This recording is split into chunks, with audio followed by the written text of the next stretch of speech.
論係乜嘢一圈圈嘅固執，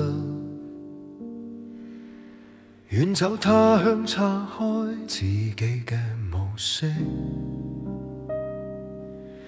係命令一個我定係純粹嘅任性，將屋企嘅鑰匙換成陌生嘅地址。幸福定疑問，愛情定係親情，一起走過江邊橋，四季見證枯榮。花開花落無聲，似腳下嘅路程，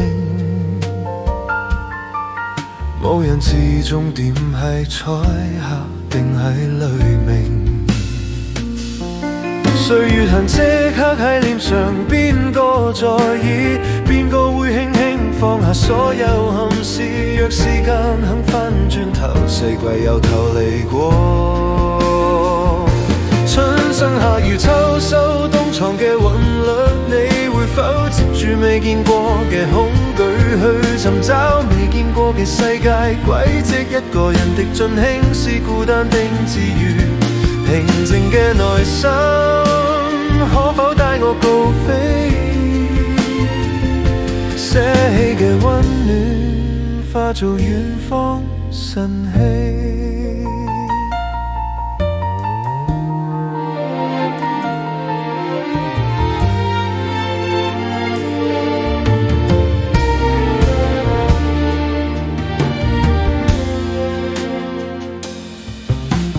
鏡裏嘅面容多了風霜嘅簽名，對住電話講幾好聲線，卻太清醒。想念嘅煲湯香變作咖啡因，異鄉嘅月亮照唔到舊時長大。歲月痕跡刻喺臉上，邊個在意？邊個會輕輕放下所有憾事？若時間肯返轉頭，四季又逃離過。春生夏與秋收冬藏嘅韻律，你會否接住未見過嘅恐懼，去尋找未見過嘅世界軌跡？一個人的盡興是孤單定自愈？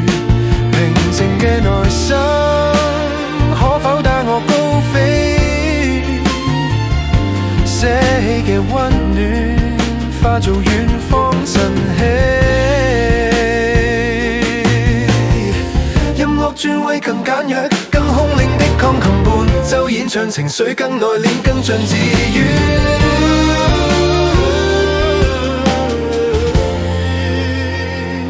春生夏與秋收冬藏嘅韻律，我終於接住未見過嘅恐懼，卻找唔到定義自己嘅軌跡。一個人的盡興是孤單與自愈，平靜嘅內心拉我離開平地，卻拉唔近心裏那片舊晨曦。